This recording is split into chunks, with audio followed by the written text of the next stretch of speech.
Jordan, how's it going? Hi, guys. So good to be here on this chaotic Wednesday afternoon here in the Eastern time zone. What are we waiting for, guys? Can we start making some trades already? Let's Come go. on. I know I was so excited, obviously, with Josh Naylor going, and I thought like, oh my God, what if they actually do it? What if they add both Suarez and Naylor? I can't believe it. This felt like, just heavy wishing. When the Yankees moved on, I thought, well, surely the Mariners are the front runner here. With nothing being done yet, I'm wondering if the Mariners have also pivoted. Jordan, what are you hearing or reading when it comes to the pursuit of Suarez, particularly from the Mariners side of things? Yeah, I mean, I've been working the phones like everybody else, but I'm also sitting here watching Gino play a baseball game in Detroit right now, so it doesn't seem like there's anything imminent.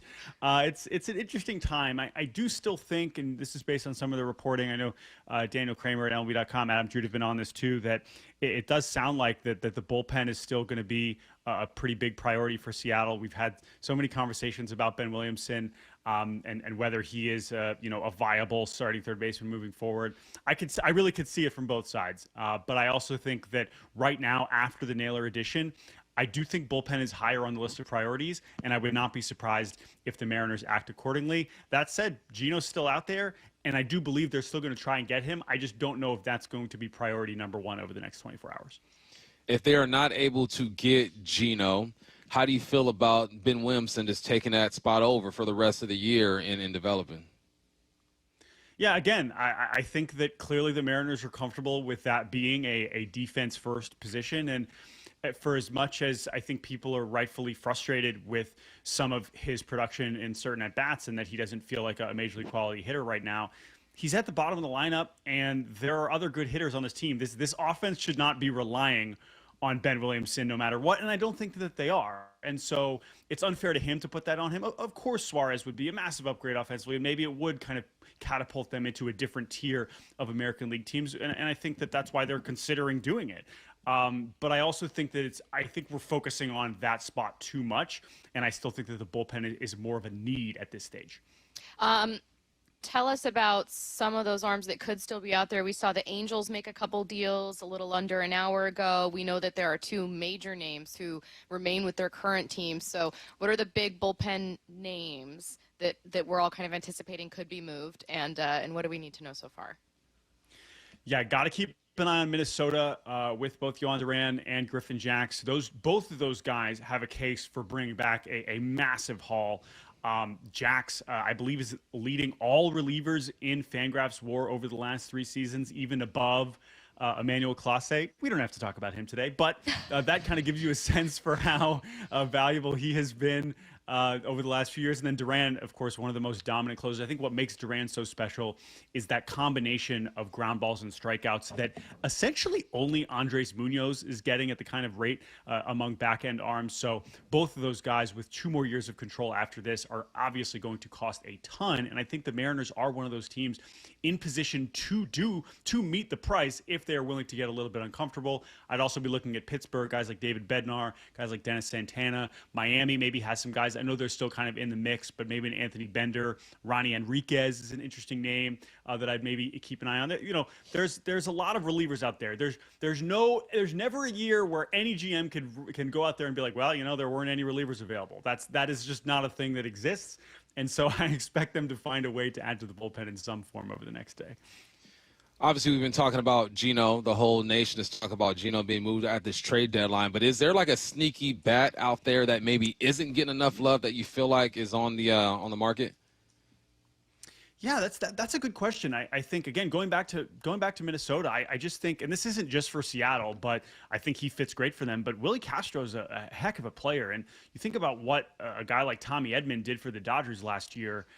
Castro could make a similar impact, and maybe his offensive ceiling isn't quite what Edmonds is, but you consider that is another option, maybe at third base. But the fact that you could move him around the field, the fact that he's a switch hitter, and that is also a rental, so that's not a longer term thing. But guys like that are just so useful, and it's not just what you can do on a daily basis with your full roster.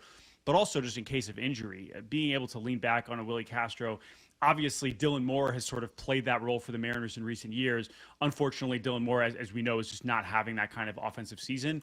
Willie Castro has been an above-average hitter who can play all these different positions, is a switch hitter as well, gives you even more versatility. So if they can link up there, I think in terms of like best-case scenario for a Mariners deadline, it probably does involve the Minnesota Twins, something with Castro, something with one of those relievers.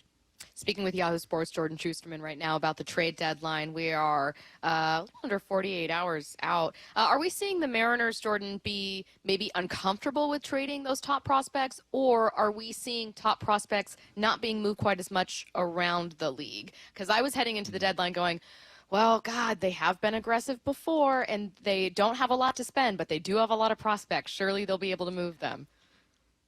You know, it's funny, and I think we have to remember what happened last year. They moved on Randy early. They gave up 2 prospects that people really liked, but were not necessarily way up on top 100 prospect lists, in Brody Hopkins and Aiden Smith, and that ended up being one of the biggest moves of the deadline. And I have a feeling that Josh Naylor is not going to be the biggest move of this deadline the way that Randy basically was, but it might not be as far off as people think, and the fact that they were able to get that done with Ashton Izzy and with Brandon Garcia is pretty impressive, right? And that's why you do jump the market, because you don't know how chaotic and what the prices are going to be over these last 24 hours. So the fact that they've kind of done that, they have that one thing they can kind of lean on. Obviously, fans want more.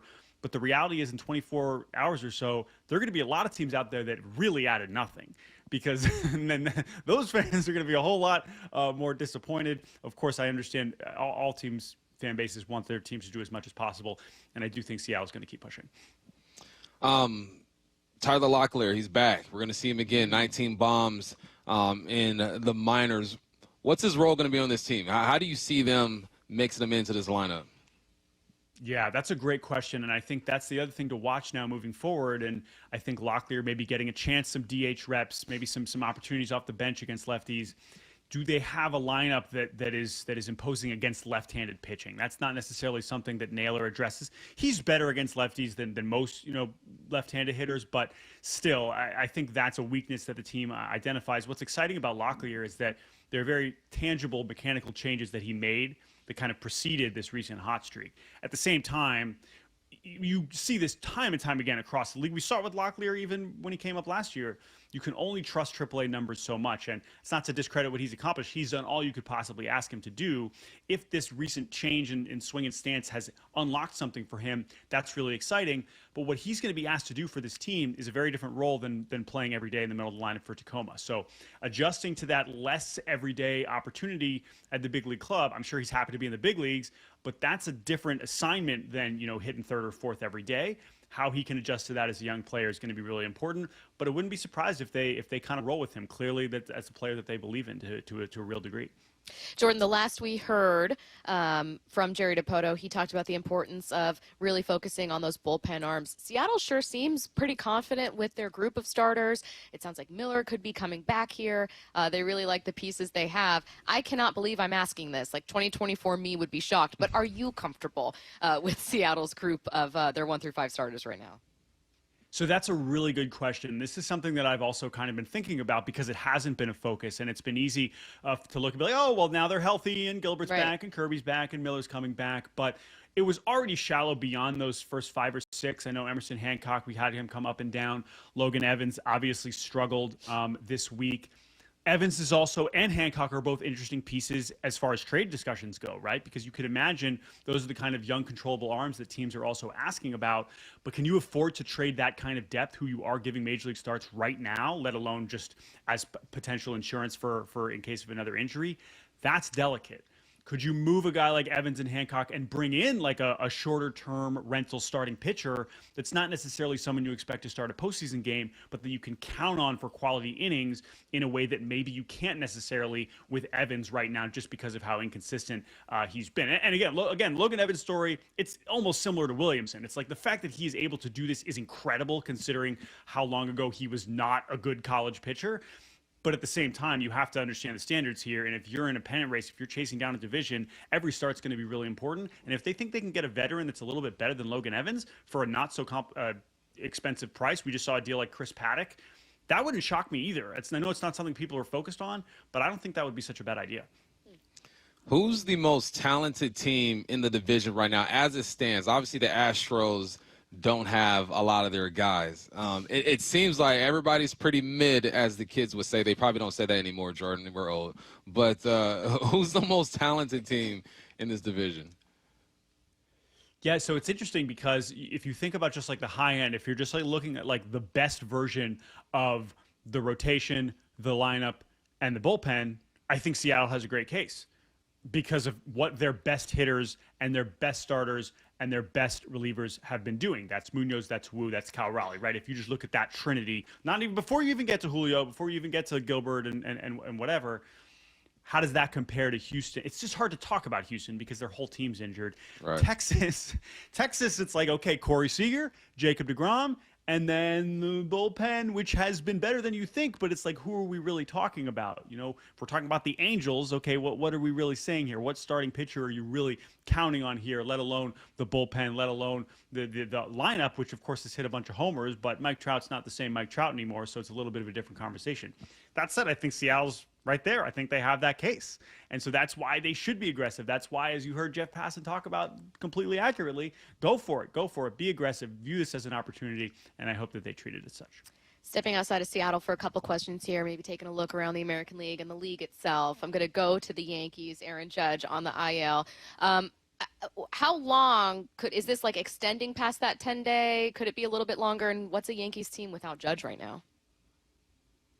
Yeah, I mean, the Yankees have other good players, but when you have a player like Judge, it doesn't matter. You're just not. Yeah. You're not the same team. It's not. Yeah. It's not even close, right? And it's funny because you look at the Yankees' offensive ranks, and like again, they have other good hitters in Jazz and Stanton and Bellinger for the most part. But Judge's numbers are so absurd. They are pushing. And by the way, you could say the same thing about Cal Raleigh to a degree in terms of the Mariners' offensive stats, but I don't know. I think that this is an ominous injury. The fact that it wasn't worst case scenario, he needs surgery, is certainly good news. But even if he is back in the lineup, DHing in 10 days or a little bit more than that, what that roster looks like where you're trying to also get in Giancarlo Stanton at bats, are you putting him in the outfield? These are big questions for the Yankees. They're already in this massive hole in the division.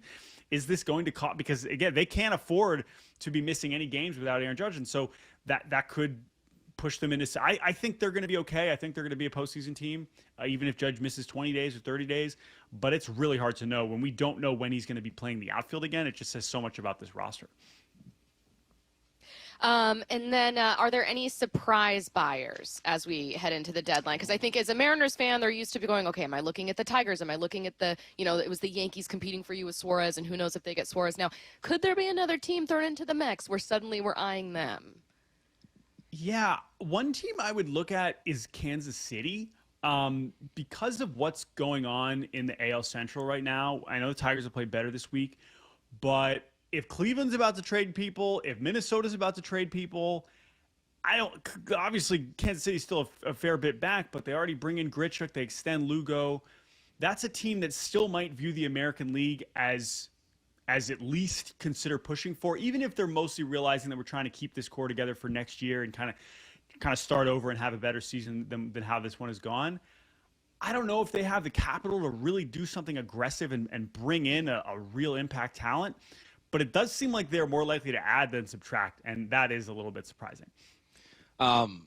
How legit are the Brewers, right? 35-12 since June, something like that. And, you talk about talented rosters. I asked you to look at the AL West. You look at their roster. There's not a lot of talent, I guess people would think. But how legit are they? Do you think they're contenders, or are we just seeing a special run right now? I mean, at this point, the Brewers have kind of ascended into that group of teams, those small market teams, with the Clevelands and Tampa Bays, and you could argue they've passed them now, right? When you consider how successful that they've been under circumstances where you weren't necessarily expecting it. I think it's like, who cares who's playing? Well, great. Andrew Vaughn is now back to looking like he was at Cal. Awesome. I mean, that's good for them. And their pitching infrastructure is so impressive, even if you don't necessarily know those guys. That's another team. I think about them in Detroit in sort of similar fashion. I know Milwaukee's been better, but we've never seen, even when Milwaukee's been good, we never see them act as aggressive buyers.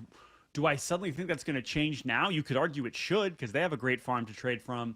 I know they got Danny Jansen. That's a little bit more of a depth piece, but I'd love to see them be a little bit more aggressive. That's another team that should want to win the World Series. Come on, Brewers. That should be something you should be aspiring for, and maybe that opportunity is there.